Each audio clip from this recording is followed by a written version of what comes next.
In the deep silence of space, far beyond Earth, powerful voices spoke behind closed doors. The Galactic Union, a group of ancient alien worlds, gathered in a floating city of stars.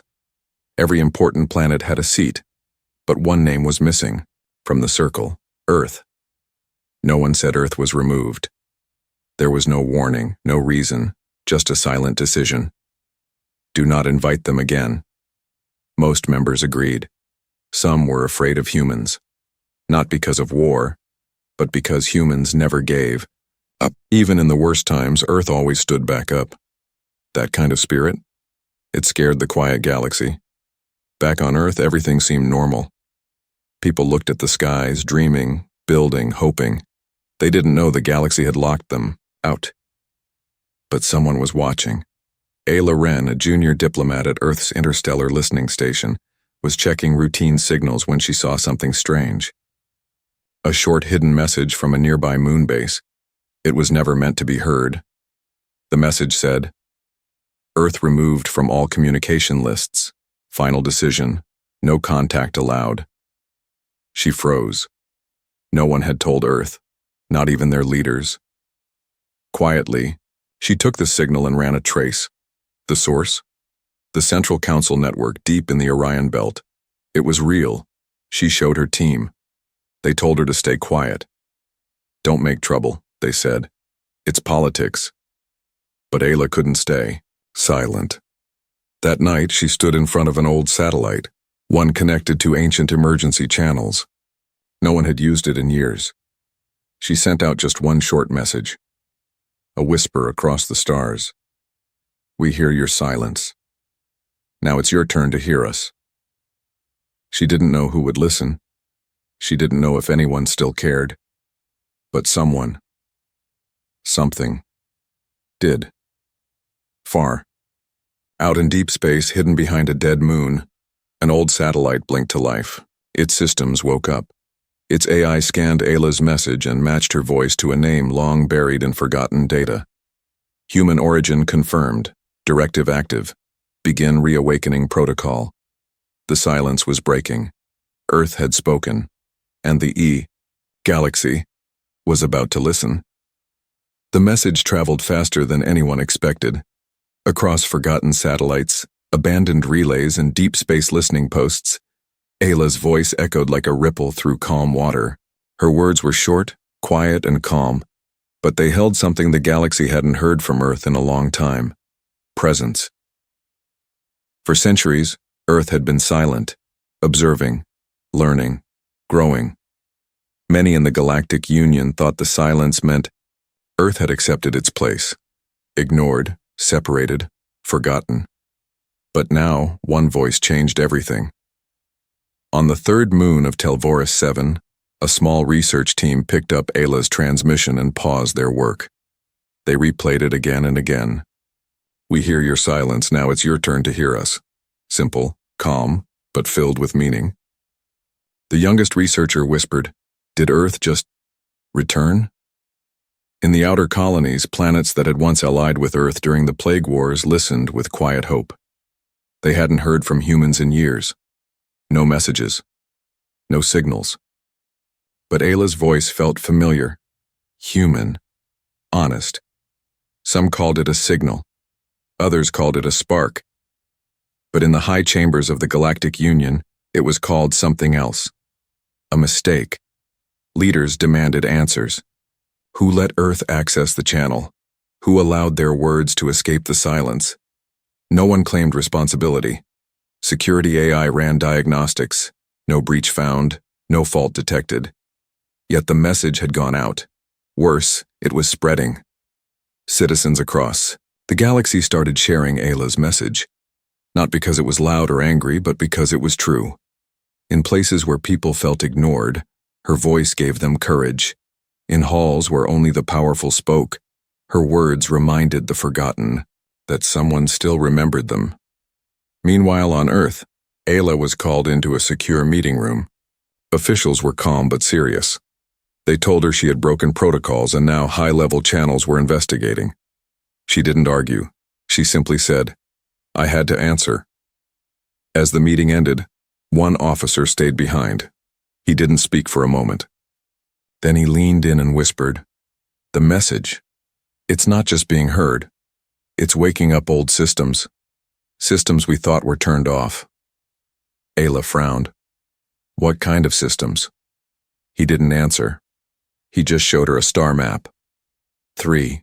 Blinking lights marked locations near the Veil sector, a part of space Earth hadn't visited in over 150 years. Back then, Earth had sent exploration fleets, advanced, silent, self-learning, built for peace. Most were thought lost in deep space, their signals long dead. But now something strange was happening. One of the lights blinked. Then again. A soft pulse. Not random. Not broken. Responding. In a quiet control room deep under the Martian surface, a technician stared at a dormant console that hadn't lit up in decades. He rubbed his eyes and looked again. Message received. Origin Black Sky Unit. Designation 11B. Status, standing by, awaiting human input. He didn't understand the code, but someone else did. Ayla sat alone in her room, watching stars on a HFY digital display. She didn't know that far beyond what she could see, ships were beginning to wake. Memories were returning. And Earth's silence? It was no longer quiet. The stars were no longer silent. One by one, across distant corners of the galaxy, strange things began to happen. On the icy moon of Velis, miners working in the deep caverns suddenly lost connection with the Union network, but a faint Earth language ping appeared on their screens. On the peaceful planet of Narun, a child's toy, an ancient gift from a human traveler long ago, lit up for the first time in decades and began repeating a forgotten phrase. "Earth is awake. The message has been received. No alarms, no weapons, just echoes." Across the Galactic Union, tension spread like quiet thunder. The Central Council called for an emergency meeting, but this time, some smaller planets didn't answer. They were too busy replaying Ayla's message, translating it into 100 dialects and whispering it in the streets. For them, it wasn't just about Earth. It was about all the voices that had been ignored, about being seen, about mattering. But in secret, Union officials gathered in closed rooms. They didn't fear Earth's message. They feared what might come next. What if Earth's silence had been hiding something deeper? Not revenge, but remembrance. Meanwhile, Ayla Ran had become more than a diplomat. Without meaning to, she had become a symbol. Her quiet message now danced across solar winds and private screens.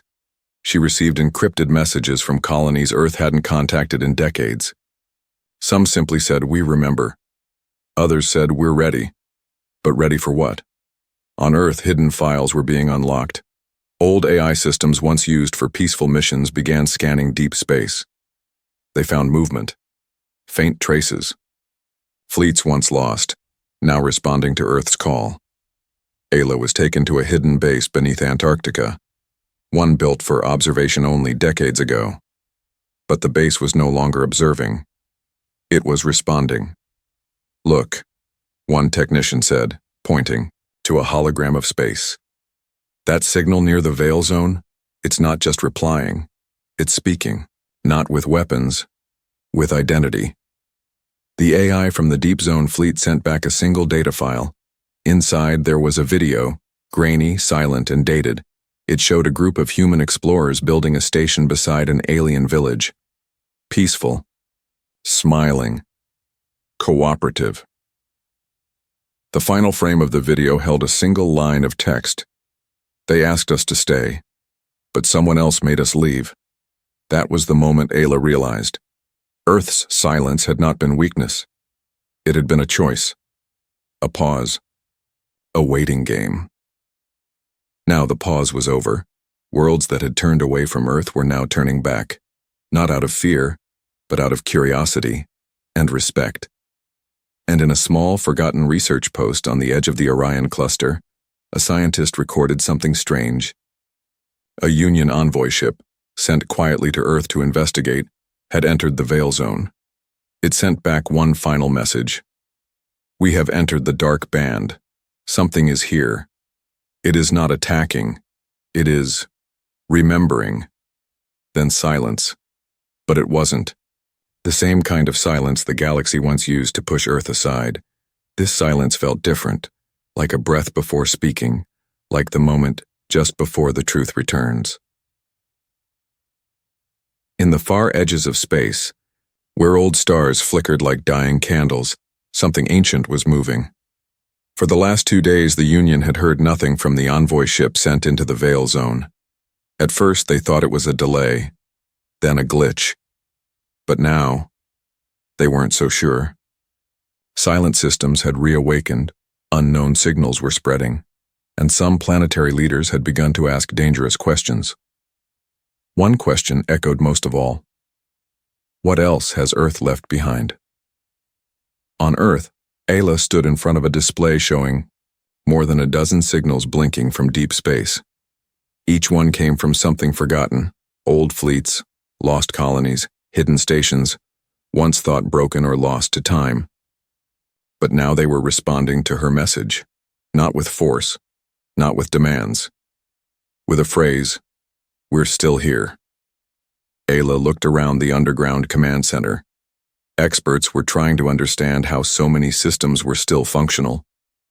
No one had touched them in over a century. No human had given them orders. But these systems had been waiting, silently listening, holding their ground in the cold emptiness. In the records, they were called the Farlight Project, a peaceful, human effort to build quiet watchposts on the edge of explored space. Not military, not political, just sentinels, designed to observe, record, and protect memory. But it was clear now. They had done more than observe. They had remembered. Across the galaxy, small things began to shift. On the planet Terran 3, an old outpost once established by early human settlers lit up for the first time in generations. The people there had long thought Earth had forgotten them. But now, messages were pouring in. Files, history, songs, stories. All from Earth. It was as if the past had found its way home. Some Union leaders grew nervous, but others, curious. Why had Earth never said anything before? Why was it all happening now? Then came a transmission that changed everything. From deep within the Veil Zone, one of the returning exploration fleets sent a visual message. No weapons. No warnings, just footage. Old recordings showing humans building peaceful stations alongside alien communities. Villages growing, children laughing, shared celebrations under 2 suns. But then the images shifted. Ships arriving. Not Earth's, not the colonies. Union ships, unmarked, silent, distant. After that, the recordings ended. No explanation, no conflict, just silence. The voice of the AI, still active on the fleet, spoke one final line. We were asked to leave, but we never forgot. That message spread across the galaxy like starlight through a cracked window. People who once believed Earth had turned away now saw the truth. Earth had not forgotten them. It had simply been silenced. Ayla stood quietly as the message ended. Around her, the room was still. No one clapped. No one cheered. But in every heart present, something shifted. Not fear. Not power. A return. That same day, the Black Sky Unit, Earth's oldest exploration fleet, sent a new message across all channels. We do not seek control. We do not seek revenge. We seek only this, that the forgotten be heard, that the truth be remembered. It was not a warning. It was an invitation. And as Ayla looked at the stars, she realized something. The galaxy had tried to erase Earth's voice. But Earth hadn't come back to argue. It had come back to remind. Somewhere beyond the Veil Zone, beneath the glow of a pale blue nebula, a dormant station opened its eyes for the first time in 112 years. It did not wake with noise. It simply began remembering. Memory was its purpose. Carried silently by its systems, protected beneath layers of ancient code written in the early years of Earth's journey to the stars. It had watched worlds bloom and fade, had seen first contact between species that no longer spoke, had stored names of children who had never made it home. Now, in response to a single message from Ayla Wren, the station reached out again, not with warnings, but with a quiet offer. Would you like to remember too? Across the galaxy, more than a dozen planets began receiving data packets marked Historical Peace Accord Archives, Earth Origin. The contents: testimonies, art, culture, shared scientific breakthroughs, moments of unity. Worlds that had once feared Earth's resistance now saw something else entirely. Resilience, shaped by compassion, built on understanding. The people began asking, why were we never told this part? Why did the Union hide these stories? For the first time in 100 years, questions became public. But inside the council, the old silence held firm. Leaders debated in secret, refusing to acknowledge the ripple effect. Yet not even silence could contain what came next. A diplomatic pod, sent from one of Earth's oldest lost colonies, Haven 1, arrived in orbit around a Union hub planet. It carried no demands, no military escorts, only a single diplomat who said calmly, "We never disappeared. You just stopped listening." Union officials hesitated, unsure how to respond. Some believed Earth had planned this, but Earth's response was simple. We didn't plan this return. We simply answered when someone called. On Earth, Ayla sat in front of a global council for the first time. Not hidden in underground rooms, not kept away from decisions. She was now at the center. When asked how she felt about everything unfolding, she gave only this reply: "We were never trying to be loud. We were trying to be remembered. And now that you've heard us, we hope you remember who you are too." Those words sparked something even stranger.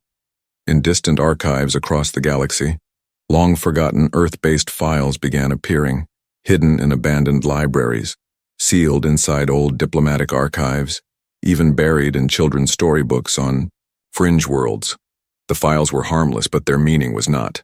Because in every corner of the galaxy where someone had once believed Earth was silent, they now realized Earth had simply left behind echoes. Echoes not of power, but of presence. And in those echoes, a quiet truth returned to life. Earth had always been listening. It had always been watching. It had always been waiting for the right time to speak, not to rise above others, but to rise with them.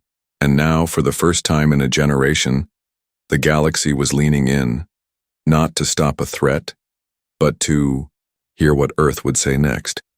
The galaxy, once overflowing with noise, had fallen into a thoughtful quiet, not the same silence it once used to erase Earth's voice.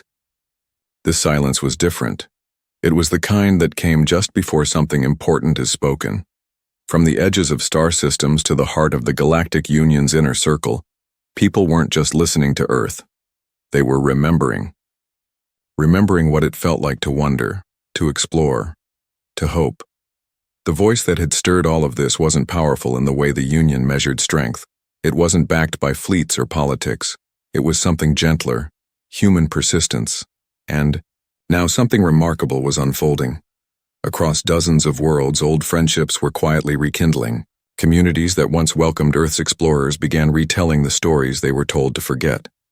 Farmers on moon colonies rebuilt old Earth-made tools and shared them freely. Students asked their teachers, "Why didn't we learn this in history?" The question no one could answer. In the shadows of the Union's high halls, some officials tried to rewrite the narrative. They called Earth's awakening a disruption. But their words rang hollow, especially when the people had already seen the truth for themselves. Then came a signal. It wasn't from Ayla or any human official. It came from one of the oldest AI constructs, deep in a vessel drifting through intergalactic space. It had no name, no weapon, no command, only a memory. It replayed a forgotten ceremony between Earth and a peaceful alien world, long before the Union existed. A treaty signed in sunlight. A dance shared under twin moons. The last line of the recording was spoken in 2 languages, not because we must, but because we choose peace together. Those simple words, replayed again and again, started something unexpected. A council world held a public gathering, not to accuse, but to listen. And this time, Earth was invited. Ayla stood not as a representative of power, but as a voice of memory. She didn't make demands. She didn't try to impress. She told them a story of an Earth that was overlooked, underestimated, and silenced, but never erased. A planet that had waited in quiet not because it had nothing to say, but because it knew when to speak matters just as much as what is spoken. By the end of her speech, no one clapped. They simply stood, not in fear, not in obligation, but in recognition. And somewhere in the crowd, a young alien child looked up at their parent and asked softly, "Why were we ever afraid of Earth?" The parent didn't answer with words. They just placed their hand over the child's heart and said, "Because we forgot that strength doesn't always roar. Sometimes it whispers." And we didn't listen. Now, they were listening. Not because Earth demanded it, but because it had earned it. In every forgotten corner, every silent satellite, every drifting archive, one truth echoed across the stars. The galaxy tried to silence Earth, but humanity never needed to shout. It simply waited. Until the stars were quiet enough to hear.